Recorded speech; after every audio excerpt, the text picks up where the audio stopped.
You're listening to the Mindful Mama Podcast, episode 100. Woohoo! Oh my gosh. Today we're talking about mindful discipline and kindness. Welcome to the Mindful Mama Podcast. Here it's about becoming a less irritable, more joyful parent. At Mindful Mama, we know that you cannot give what you do not have. And when you are thriving, when you have calm and peace within, then you can give it to your children. And this is a very special episode, and I'm still your host, Hunter Clarke-FIELDS, Mindful Mama Mentor, and I do coach overstressed moms on how to cultivate self-awareness in daily life, and I've been practicing yoga and mindfulness for over the 20 years, and I'm the creator of the Mindful Parenting course, and I'm the mom of two girls ages 7 and 10, who you are going to hear at the end of this episode in a very real moment from our very real snow delay day. Again.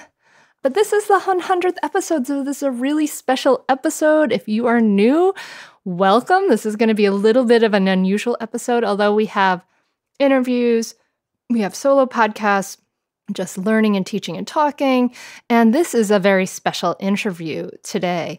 And we're also going to hear from a couple of other people kind of sprinkled throughout this podcast as well. So if you get to the end and you're normally one of those people, the interview's over, I'm just going to end the whole thing, hang on today because there's going to be a lot.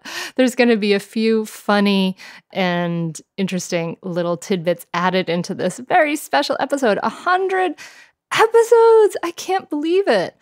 So before I dive into, I just want to thank you guys. But before I dive into that, I want to quick tell you who our very special interview is with. I wanted to choose someone special for the 100th episode. And today I'm talking to Shauna Shapiro. And I want to have Shauna on again because she is amazing. She's a professor, an author. She's an internationally recognized expert in mindfulness and compassion. She's published over 100 journal articles, book chapters, etc. And she has co-authored the books, The Art and Science of Mindfulness and Mindful Discipline. And her 2017 TEDx talk is rated as one of the top 10 TED Talks on mindfulness. So it's really a powerful, powerful interview. I could have talked to her for hours. We talk about what you practice grows stronger and how shame actually prevents us from making changes that we want to make. And she talks about the science of that. It's so cool. And talking about, in parenting, about this idea of sovereignty. We'll get to hear more about this and how to hold our boundaries and keep a soft heart, which I love is so, so cool. So I can't wait for you to hear this conversation with Shauna. It is so good. But before we do, on this special 100th episode, I want to give a shout out to my listeners. We have had well over 50,000 downloads so far, and it's growing, and our audience is all around the world. It's really pretty exciting. So most people are in the United States, and yay! And we have lots of wonderful folks in Canada who I've certainly talked to quite a bit. And I want to give a shout out to my people in Mexico. So we've got our North America kind of represented, but also kind of surprisingly, we've got one listener down in the Dominican Republic. Hey, mama. We've got 19 people in Chile. So great. Shout out to you in Chile.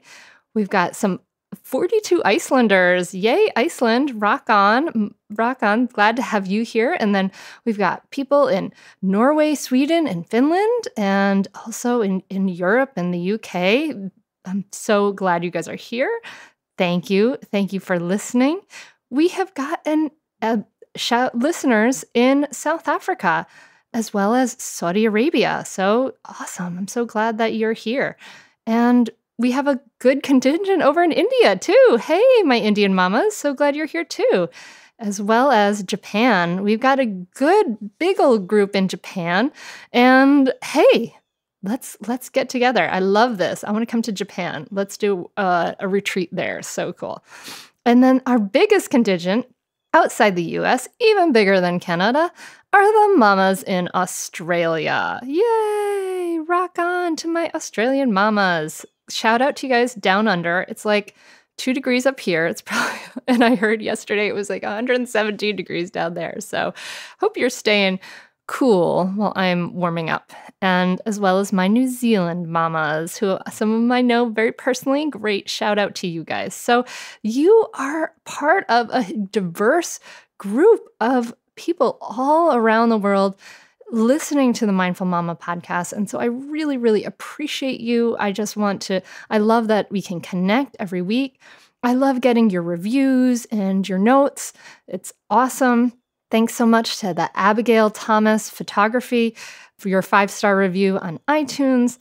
She said that your podcast has empowered me to take back control of my zoo and bring some peace back into our lives by teaching my children that their mind is in control of their actions. Thank you. Thank you. That's so awesome. I mean, this podcast can have this ripple effect is amazing and powerful. And that's what really, really fuels me. So thank you. Thank you so much. It makes a huge difference. You guys rock. Rock on the Mindful Mama tribe. And while we're talking about the tribe, I just want to give a shout out here on this 100th episode to a reminder that as you're listening, you're here, you're with us, and you can be part of this. So I'm just going to share briefly the Mindful Mama Manifesto. And if this resonates with you, let me know, because this is the work. This is what I'm really passionate about. So here we go. A mindful mama is a new generation of mother, present, evolving, calm, authentic, and free. Mindful mamas reject the culture of not good enough, knowing that when we free ourselves from stress and limiting stories, our authentic, peaceful nature shines through. Mindful mamas practice self-compassion and see their challenges as teachers, not flaws. A mindful mama values wisdom over reactivity, empathy over obedience, and begins anew every day. Mindful mamas live what we want our kids to learn, knowing that the best parenting is in modeling. Mindful mamas go within and get quiet to access their power. Mindful mamas practice presence, create their experience, embrace imperfection, love themselves. Mindful mamas are motivated, knowing that with every step, they are changing things for the generations that follow. I am a mindful mama, and I hope you are too. So we're going to get to that interview with Shauna right after this very lovely message from a great supporter that you might recognize. Hello, Hunter and listeners of the Mindful Mama podcast. I am Anna Seewald, the host of the Authentic Moments podcast, and I just want to say congratulations, Hunter, on reaching this big milestone in podcasting. Yay, 100th episode. I have just celebrated several weeks ago my 100th episode, and I know what goes into producing and creating a podcast. So thank you for putting out this show in the podcasting world. I am a listener, I was a guest, and I support your work. I love your authenticity. I love your laughter, your sense of humor, your interest in deep conversations, and you just have a pure, genuine curiosity about people. And I love what you do. I regularly listen to your show, and I know some of my listeners listen to your show. So we share a listenership. Yay! And I want to wish you lots of luck and success in the coming episodes. I would love for you to come to my show again. You've been a guest twice, and I have met you in real life, and I want to let listeners know that you are as genuine, as real as you do sound on the podcast. I am excited to be your friend.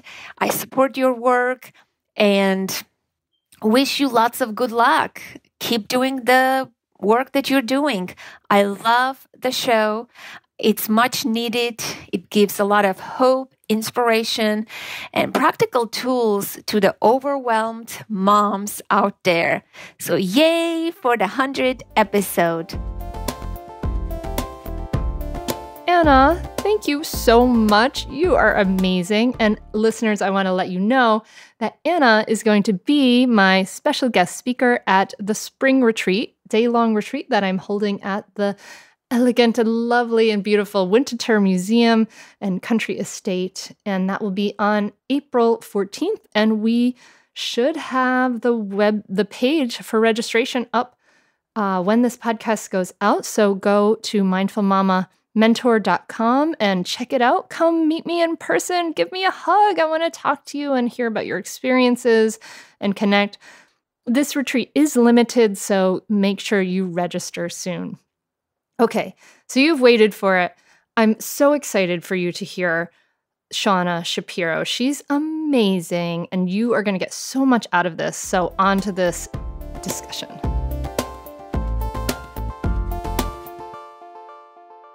So welcome to the Mindful Mama podcast, Shauna. I'm so glad you could be here. Thank you. Yeah. So I love your TED Talk, and I'm loving mindful discipline. And we know that you're the author of a few books, but in your TED Talk, you talk about a moment where you face, you're in the monastery and you've gone to study mindfulness as a young person, and you face a moment of judgment. And I wonder if you could tell us a little bit more about that. Yeah, it was a very important moment. So I didn't know much about meditation when I went to Thailand, and I went to this monastery where the monks didn't speak much English and I didn't speak any Thai. And I kind of understood that mindfulness and meditation were about paying attention in the present moment. And my only instruction for the meditation was to feel my breath going in and out of my nose as a way to anchor my attention in the present moment. So as I began practicing, what I noticed, as all of us notice, is that my mind kept wandering off. And no matter how hard I tried, it just kept wandering. And I started to really judge myself. As you shared, I started to feel like I was terrible at meditation, that I was a fake, that I shouldn't have come there. And luckily, a monk who did speak English arrived from England. And as I shared with him my struggles and my challenges, he looked at me and he said, "Oh dear, you're not practicing mindfulness. You're practicing judgment, impatience, frustration." And then he said 5 words that I've never forgotten. He said, "What you practice grows stronger. What you practice grows stronger." Mm-hmm. And we know this now with neuroplasticity, right? Our repeated experiences shape our brain. So if I'm sitting there and I'm meditating with judgment, I'm growing the neural pathway of judgment. Right? If I'm meditating with frustration, I'm growing frustration. So he helped me understand that mindfulness isn't just about paying attention. It's about how we pay attention. Paying attention with kindness, with warmth, with curiosity. So that mindfulness really becomes these loving arms that welcome all of our experience, even the messy, difficult ones. Yeah. And you also talk about the idea of, this idea of kind attention for many people here in the United States and in the Western world and the developed countries. I feel like we have an anchor in some hardcore judgment, right? Our history is really anchored in some judgment. And so it's really challenging for people to gather that this idea of kind attention. And can you talk a little bit to us about what is the problem with our shaming and our blaming ourselves, and what happens to the brain on shame? Yeah, thank you. I completely agree with you. It is so culturally unacceptable to be kind to ourselves. It feels soft and self-indulgent, and we feel that the only way that we can really make changes is to shame ourselves, judge ourselves, push ourselves. And to be truthful, I have followed that line of thinking myself many times. And so I was really excited to learn about the research of what shame does to the brain, because I feel like it will help people recognize that this is not a helpful pathway. It doesn't actually lead to change. So when we feel shame, the centers of the brain that have to do with learning and growth shut down. Shame literally robs us of the energy we need to do the work of changing. And what literally happens when we feel shamed is we have this kind of cascade of norepinephrine and cortisol flood our system, and our resources are shuttled away from the learning centers of the brain and to survival pathways. So shame literally prevents us from making the very changes that we are hoping to make. And when I learned this, that shame doesn't work, it felt like this is a message that I need to share with the world, because we have this kind of completely paradoxical understanding of self-compassion versus shame. And we think that if we're tough, if we're tiger moms, if we have grit and we just push through, that's the way to succeed. And what I'm learning through the science as well as through the meditation practice is that a more yielding, accepting, kind approach can actually be even more effective. And it's so surprising, but the science has demonstrated that. And you must have seen this in your own life. I'm wondering, so you had this judgment, you're in this monastery having this judgment, you wanted to make changes in your life, right? You were in this monastery. And I'm wondering about that level of, grit, make it happen, I will just push myself kind of stuff in your own life versus this idea of kind attention and self-compassion in your own life.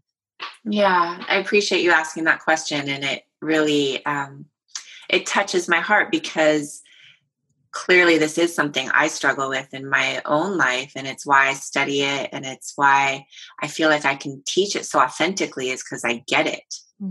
I have and continue to judge myself very harshly. And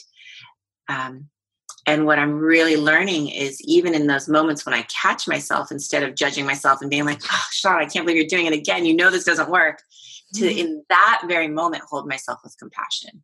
In that very moment say, yes, it's okay to be imperfect.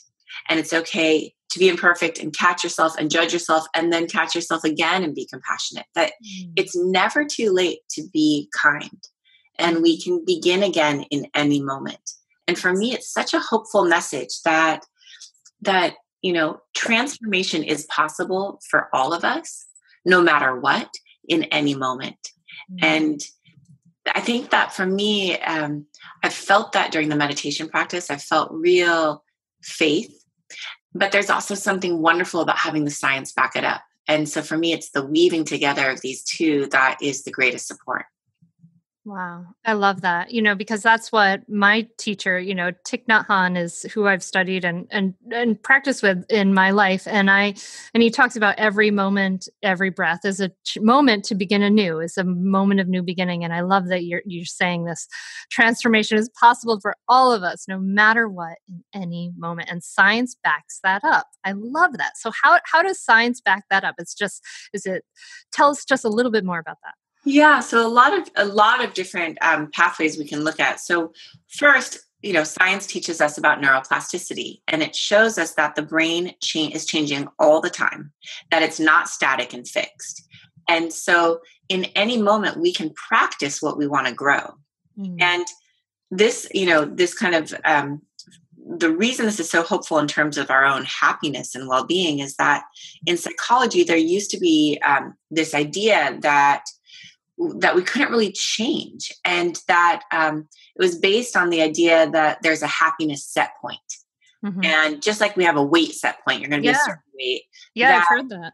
There's a happiness set point, and this is based on decades of research, very accurate, showing that if you win the lottery, you have this blip of happiness, of course, but then 1 year later, you go back to your baseline level, wherever you started. Didn't matter that you won the lottery. Yeah. Even more surprising is that if you're in a terrible accident and you become a quadriplegic, you have this, very steep dive into depression, but 1 year later, you're back to baseline. So this is great news if you're born happy, right? Like you get an accident, you get divorced, you pop back up. But it's not such good news if you weren't born happy. And then it's like, wait a minute, if I win the lottery, if I marry the perfect person, if I get that house in Hawaii, 1 year later, I'm going to be back to this depression. And so what's so hopeful about this research in mindfulness is it's showing, and neuroplasticity, is it's showing that changing the exterior circumstances doesn't change our happiness levels, but changing our interior environment, changing our brain actually can. And so happiness can be trained because the very structure of our brain can be modified. Wow. It's amazing. And so have you seen this in your own life and your research? Tell me a little bit more about that. Right. So there's a lot of research studies. Some of the most famous ones were done at Harvard University by Sarah Lazar. And there's another wonderful study done by Richie Davidson and John Kabat-Zinn, just showing the impact on both the structural and the structural changes and the activity changes in the brain, in certain parts of the brain that have to do with happiness and well-being and optimism and alertness. The more people practice meditation, the greater these changes are. And you can see them. What happens is the brain actually grows. It's like going to the gym and you lift weights. Your muscle gets bigger. When you practice meditation, the part of the brain that has to do with attention, compassion, learning, memory grows bigger and stronger. It's called cortical thickening, the growth of new neurons in response to this repeated practice.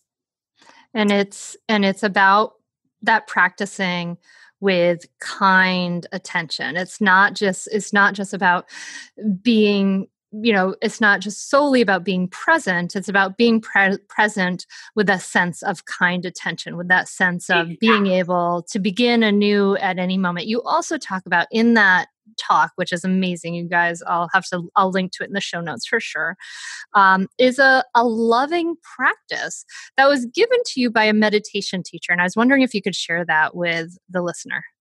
Absolutely. And just to follow up on what you're saying about kind attention, and you'll hear this in my story, is I was a little skeptical at first about kind attention. It felt really soft. And I had really gone into this practice like with some urgency and dedication. And I was like, I want to be kind of a fierce meditation practitioner. And I don't want to be like a soft new age hippie. I'm not into that stuff. And so what I've learned about kindness, which is just fascinating, is that kindness, along with any positive emotion, releases dopamine into the system. And it actually turns on the learning centers of the brain. It actually gives us the resources we need to change. And so again, it's counterintuitive. We think we have to push harder, judge ourselves, shame ourselves, but actually being kind to ourselves doesn't let us off the hook. What it does is it activates us for change. Wow. So the story is that when I was going through my divorce, which was very, very painful, especially because we had a young son together, my meditation teacher saw how much judgment I was having towards myself. I'd wake up every morning with this kind of pit of shame and why couldn't I make it work? And am I destroying my life? And, worse, am I destroying my son's life? And she suggested an explicit practice of kind attention. She said, when you wake up in the morning, I'd like you to say, I love you, Shauna. And I looked at her and just kind of shook my head. No way. And, she, to her credit, she recognized I was not there yet. And so she said, fine, how about just saying, good morning, Shauna? Can you handle that? She said, just that basic kindness of greeting yourself. And she said, and try putting your hand on your heart when you say it. It releases oxytocin. It's good for you. So she kind of knew the science would win me over. So the next day I took a breath, put my hand on my heart. Good morning, Shauna. And it was kind of nice, instead of that avalanche of shame and fear and what am I going to do, future worry thoughts. I just said good morning. And I started doing it every day.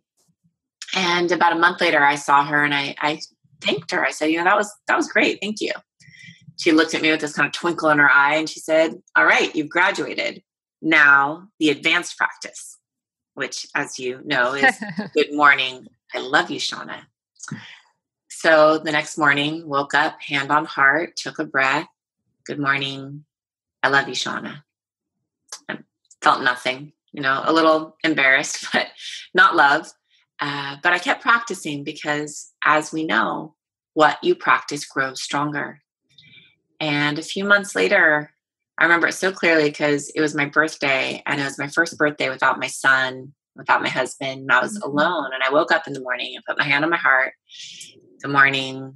I love you, Shauna. And I felt it. I felt my grandmother's love. I felt my mother's love. I felt my own self-love. Oh, wow. And, I wish I could tell you every day since then has been this miracle of love. And I've never judged myself. And we all know that's not true. But what's been extraordinary is that pathway of self-kindness has been established in me. And I feel it growing stronger. And I feel it coming out in unexpected ways at unexpected times. In fact, just recently, and this so touched me because it was so small, but I was teaching a meditation retreat at the new 1440 Multiversity in Santa Cruz. And they have this really beautiful but very heavy furniture. And I was trying to move this desk, and I moved it and I dropped it right on my toe. And I was already like kind of late for class. And I was like, oh, I can't believe you did that. And you're already late. My toe's like spurting blood. And then I was like, oh, sweetheart, ouch, that really hurt. And so instead of going down the judgmental pathway of like, you don't have time for this and you're so clumsy, I actually stopped to comfort myself. And it makes me a little sad to even acknowledge that isn't natural. But I had this moment of real joy where I was like, wow, this practice works. Like, here I am being kind to myself the way I would treat my dear friend, instead of judging myself for being, making a mistake or being clumsy. And so what I'd say is that, it's not a cure-all and it's not perfect. And I still feel plenty of doubt in myself and self-judgment, but there's more kindness. And I truly believe that I'm moving in the direction of even more kindness. And that's really all we can do, is set that intention, set the compass of our hearts in that direction. I want to be more kind to myself. I want to be more kind to other people. I want to be a better mother, whatever that means, while still, appreciating what I am doing. Yeah. Yeah. What you practice grows stronger. Shauna, I mean, this touches my heart so deeply, because I work with women and I teach mindful parenting. I work with mothers, and this is the heart of all the work that we do, because this is the foundation in so many ways, is the self-compassion and mindfulness, because there's so much harshness where we hold so much harshness for ourselves. It's such an epidemic. It really makes me incredibly sad for all of us that we have so much suffering and that we inflict so much upon ourselves. It really is amazing. And you sharing your story and opening up in such a very honest and real way, backed by all this then research, is very powerful. And I'm like, have goosebumps. Oh, I really appreciate you saying that. And I do agree. I think it's kind of the modern epidemic is this self-loathing and this self-shame and this self-doubt. And what's interesting is a lot of people say, well, if people are kind to themselves, aren't they just going to be like self-indulgent, and aren't we becoming this entitled culture? And yes, I think there's a problem with that, but I don't think it's coming because of kindness. I think it's from our isolation. Mm-hmm. And we're all feeling so disconnected and so separate that then we try harder to kind of get our needs met, or we have this kind of, lack of empathy. And I think when we start soothing ourselves and being kind to ourselves and holding ourselves, then this natural kindness starts to exude. And we start to recognize that, what Kristen Neff, who's a dear friend, she talks about common humanity, that one element of self-compassion is common humanity, the recognition that you're not the only person who's hurting. You're not the only person who feels like she's messed up being a mom 1,000 times. You're not alone in this suffering, and to share this tenderness and this vulnerability and this authenticity, and then not just to share it so that you're not alone, but also to wish those other people well. Yeah. I remember when I would be nursing my son, and it would be like 4 a.m, and I'd be so tired and, tired to the point where you just like feel like you're going to throw up. And I remember feeling all alone. I'd be sitting in my rocking chair nursing him, and his dad would be sleeping, and I'd be all alone in this cold, dark house. And then all of a sudden it dawned on me that there was millions of mothers in that very moment alone in their homes nursing. And I felt kind of our collective exhaustion and our collective loneliness. And I started sending out loving kindness to them and to myself, kind of taking care of myself and also taking care of them. And I felt so connected. And so I think this kindness doesn't just stay with ourselves. When we start to apply it to ourselves, it just naturally starts to spread out. Yes. And that naturally, I love that you segue into parenting, because you wrote Mindful Discipline with Chris White. And I love this book. I think it's amazing. Think everyone should go out and get it. It's Wonderful. And you talk in Mindful Discipline about the middle path between authoritarian and permissive styles of parenting. And I think that it's something that people don't have a lot of understanding about. And it's really challenging because many of us grew up in a style of parenting that was either most people with authoritarian and sometimes permissive parenting. How were you parented? How were you raised? And now this approach that you have taken, I'm assuming you're taking with your son, and you've talked about in mindful parenting, is that different? Yeah, that's interesting. No one's ever asked me how I was parented. My parents are pretty extraordinary people, and I feel really lucky. I would say my father was held the line of boundaries and discipline, but in a loving way, but sometimes a little authoritarian, where I felt a bit controlled and maybe pushed back. And my mom maybe erred on the side of permissiveness. But I'd say along the continuum, they really held a balance and were incredibly loving, supportive, wise parents. So I feel really graced and lucky in that regard. For me, it's been more challenging, I think in part because I divorced when my son was so young. His father had taken more of the authoritarian role and I was more permissive. And what happened, and actually the reason I wrote the book, is I was struggling. And by the time my son was 5 years old, he was kind of this little dictator in our household. And he called shots, he like came up to my knees, but he was in charge. And I had this idea in my head that to be a loving mother, I had to be soft and like permissive and kind of coddling him. And when I started talking about this with our pediatrician, Chris White, who my co-author actually was, who delivered Jackson and held him in the hospital. He didn't deliver him, but he was there holding him in the hospital the next morning. And, he's been with us since the very beginning. And he's the one who introduced me to this idea of a loving hierarchy. And it was just genius for me to recognize that I could be in my sovereignty, in my power, in my strength with my son, and still let him know I loved him. And in fact, even make him feel more safe and more loved because I was holding a boundary to protect him. And so for me, it's like, how can you come from this very rooted, grounded strength place and keep the love alive? Don't shut your heart down. Keep a soft heart. We talk a lot about a soft heart in the book where, sometimes you get mad at your child and you're like, you're not allowed to do that. Or you set a boundary, but it's out of anger.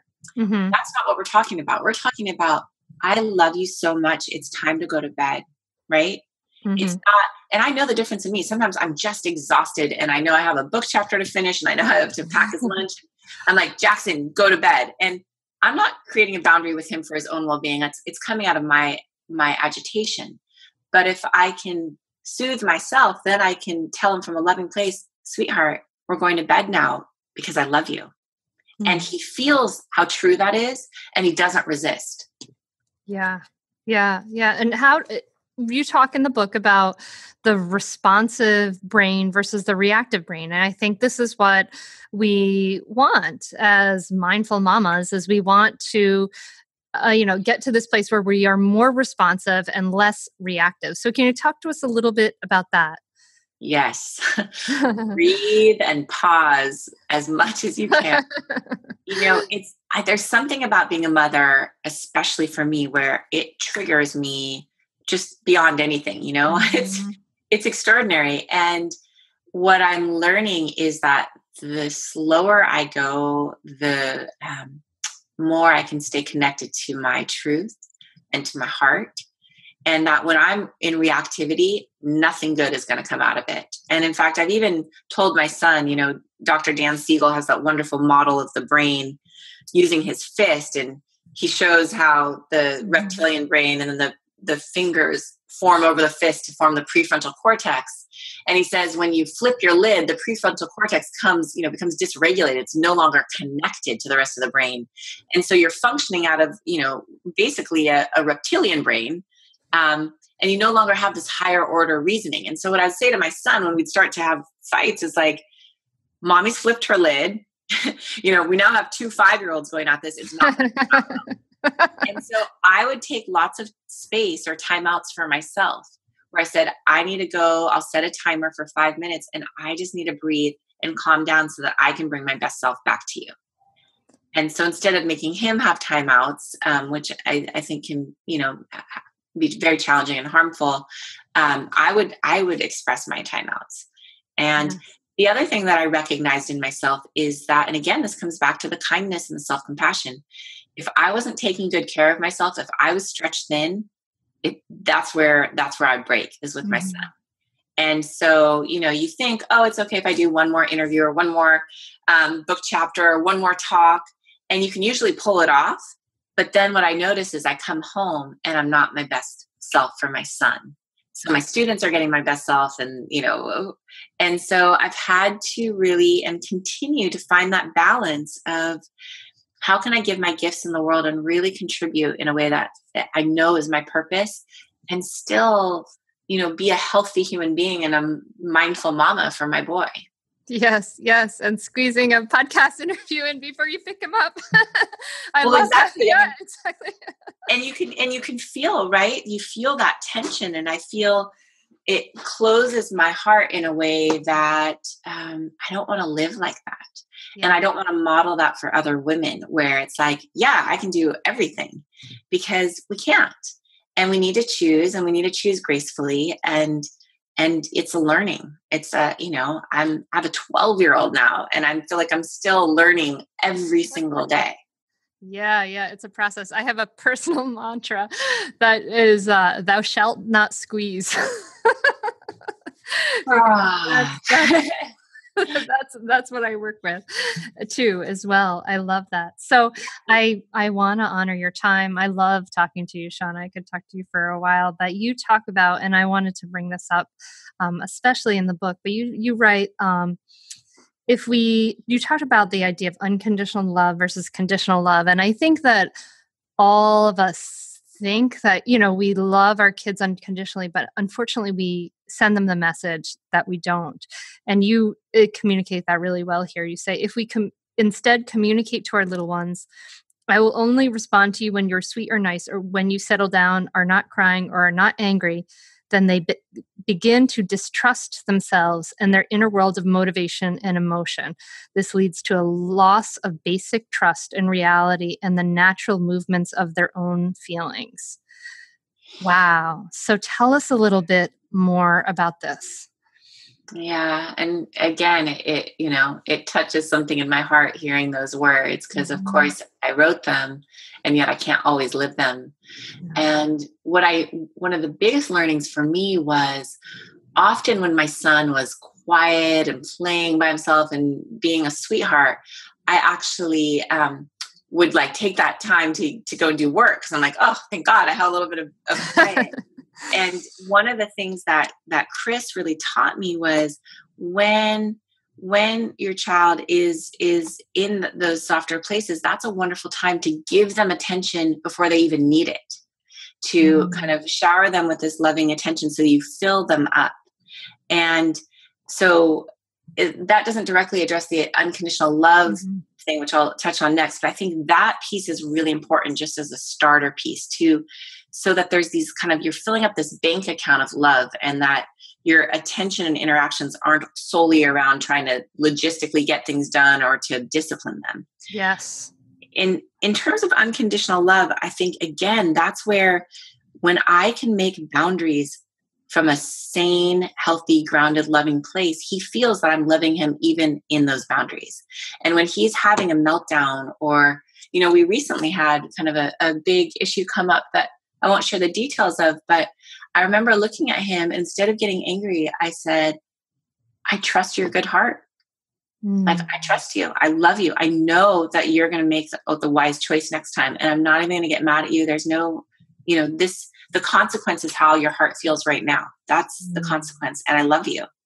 And nothing will take away this love. Nothing you could do. And I remember he looked at me and he had tears in his eyes, and it was just, you could feel that he understood. And that he also felt the pain, the remorse of what he had done. And I also like to bring this up, because when I say that shame is not helpful, I want to differentiate between shame and healthy remorse. And I do think it's important for us to actually feel the pain of our missteps, and not in a way that I'm bad or something's wrong with me, or in a hopeless way of I'm always going to be like this, but in a way that says, I see clearly. I see clearly with my wisdom and my compassion, and I don't want to choose that again. You know, there's a wonderful phrase we use in the book that Tara Brach taught me, which is, it's not my fault and I'm responsible. Okay, so it's not my fault. Causes and conditions led me to this place. You know, my upbringing, my genetics, my culture. Like, it's not my fault. But as soon as you see it, I'm responsible. I'm responsible to not let that happen again. Wow. I mean, because that's, I love that. I love that, Shauna, because exactly. It's like that's exactly what I talk to moms about, because it's like when we're triggered, it's not like we're choosing. It's not like we're like, hey, I think I'm going to lose my stuff at my kid today, and that's going to be a great decision. You know, right. Like we're just, it's not like, I mean, if you think about, how do you feel after yelling at your child? You feel awful, just awful. And how do you feel when things are loving and smooth? It's like, I'm like on top of the world. I mean, I've called my mom and I've been like, oh my God, I'm so happy right now. And she's like, what happened? And I'm like, well, I got Jackson, dressed, fed him breakfast, got him to school on time, and like nothing bad happened. She's like, that's a good day. There's this sense of like all's right with the world when your children are happy and healthy. And it's excruciating when things are challenging between them. And so what you have to say to yourself is, I'm not choosing this. This isn't who I want to be. I can't beat myself up about it. Like, I was exhausted. There were reasons why this happened, but now what? What's my next step? And what I find is, when I do that, then we come back together more easily and more quickly. But when I sit and I stew in my self-judgment and my shame, that's taking my energy away from him. It's not helping him. Yeah, exactly. And you can't be, you can't, if love is attention, I mean, honestly, like, that's what love feels like, is loving attention. And if that's what it is, when we're stewing in our stuff, we can't give that at all. I love that. It's not my fault and I'm responsible. I really invite you, the listener, to wrap your head around that one. That is going to be, I'm going to be pondering that, I think, for a few days, Shauna. I want to be respectful of your time, and I love your work, and I think I'll probably be sharing maybe more of insights that I have looking at this book and as I go along.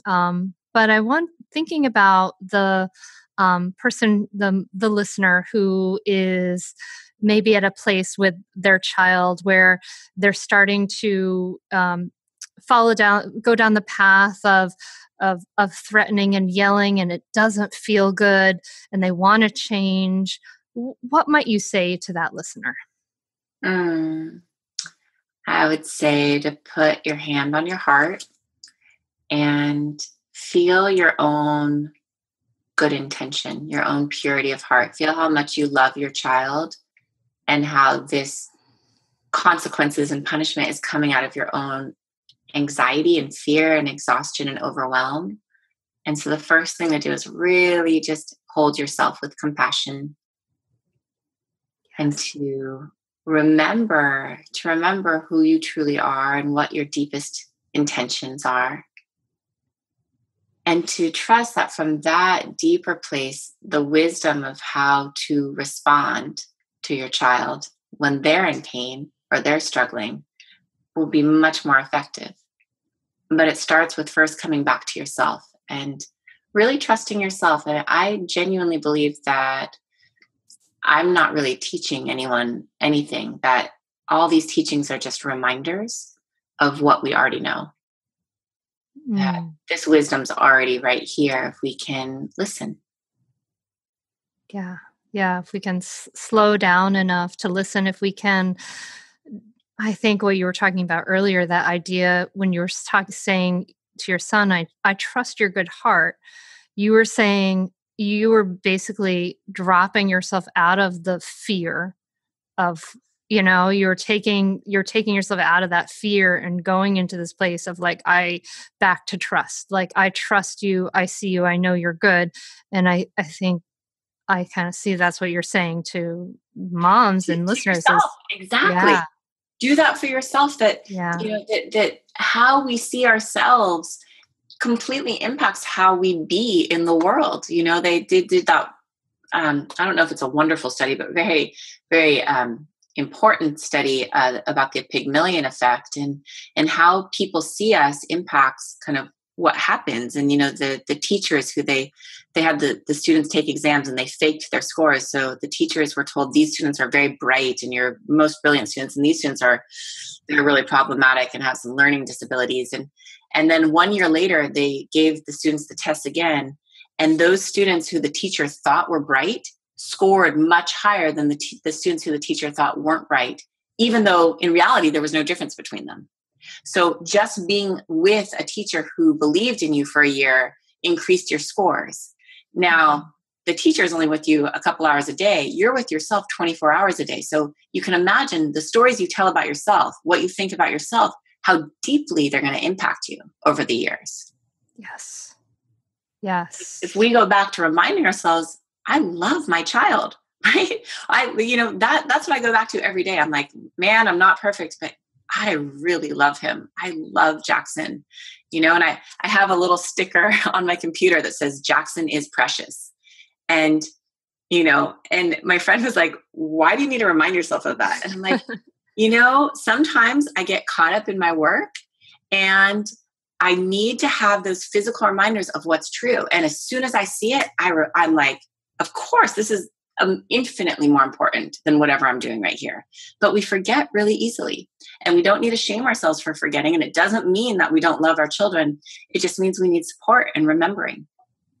Yes. Yes. Yay. Oh, I'm so excited. Thank you so much, Shauna, for helping us remember, helping spread that message. I really appreciate your work. I really appreciate the TED Talk's amazing. Everyone should watch it. I really appreciate Mindful Discipline. It's definitely going to get a place of honor on my shelf and probably going to work its way into the work that I share. You're sharing your voice, and you're sharing so honestly and beautifully and clearly, and bringing this to the world is rippling out wide, and I can't express my appreciation enough. Oh, I really appreciate that. Thank you. This has been a pleasure for me too. And I appreciate your work in the world and how you're able to kind of synthesize and spread this message into a much larger community. So thank you. Wow. Isn't Shauna amazing? I love what she said about shame actually preventing us from making the changes that we want to make, and instead kindness releases dopamine and turns on the learning centers of the brain. That is so, so vital for us. And that idea of sovereignty and power and what you practice grows stronger. So, so good. So I love, love, love this. Thank you so much, Shauna. We have a couple more things coming up for you in this special episode, special 100th episode. Yay! I've got my daughters are going to see us out. They've got, and you're going to get a little snippet of our daily life on our third snow day in 7 days. Ay, ay, ay. Anyway, before you get to hear my girls, though, I want to turn it over to a listener, a friend, and a participant in the Mindful Parenting course. And also, she might get on the podcast sometime later this year because she got something cool to say about simplifying too as well. So here we go. Hi, this is Jeannie, and I took Hunter's Mindful Parenting course last year and also was at her live retreat.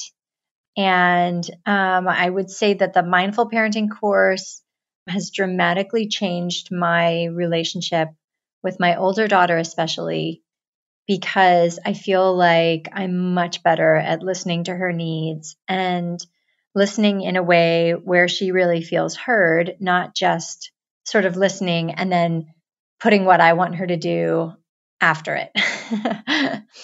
So I feel like our relationship has gotten a lot better since the Mindful Parenting course, and we're a lot closer and just having a lot of more quality discussion about when we both want different things, which is just a part of life. The other thing I did was I was at Hunter's Live retreat last year, and it was so beautiful there. It was at the Winterthur estate, and it ended up pouring rain outside, and we had this warm, cozy group of mamas inside. And it was just the perfect day to like spend some time on ourselves and really hear each other and be there for each other. And I felt like I got some wonderful insights from Hunter, as well as a lot of support from the other women. I would highly, highly recommend that retreat. Everybody who left, like at the end, she was asking people what they got out of it, and everybody was so glad they did it. It was just a beautiful and calm day to connect with other mothers, and it was just wonderful.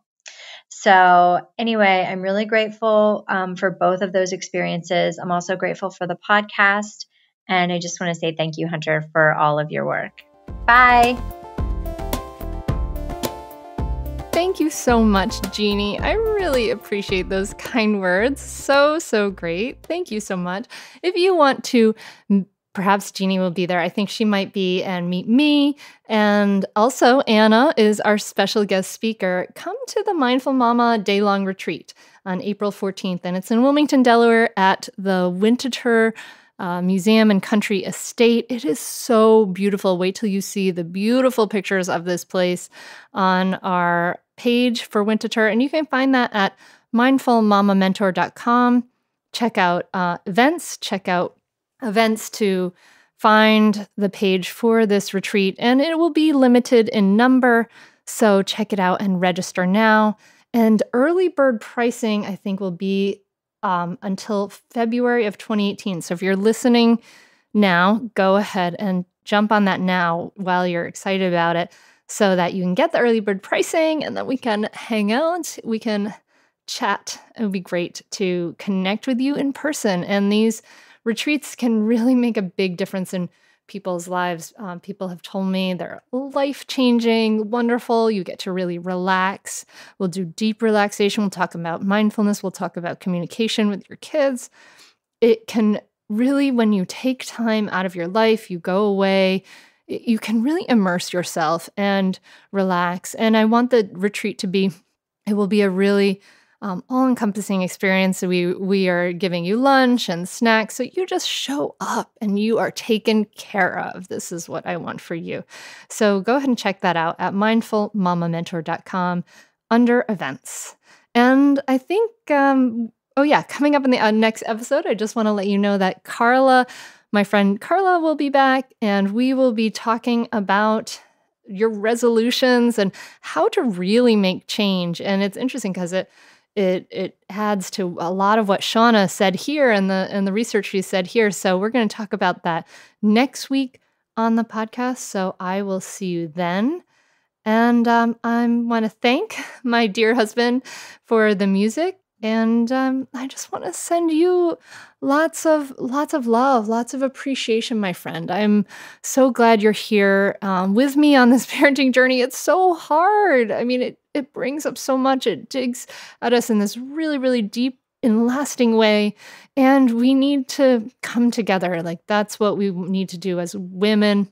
Come together as parents, come together and support each other and hold each other up, hold our hands and be real and be honest. And I hope that's what this podcast is doing for you, because it's really what I really care about. And I really care about you. And I know that your peace and happiness and groundedness, it makes a difference for everyone. It makes a difference for me, makes a difference for your kids, for my kids. It really makes a difference in this world, because what happens in this micro level of the family truly ripples out into the macro level. So don't ever forget that. And now, thank you for being here for my 100th episode. Yay! I hope we'll have many, many more. And let my daughters and this little snippet of our daily life take us out.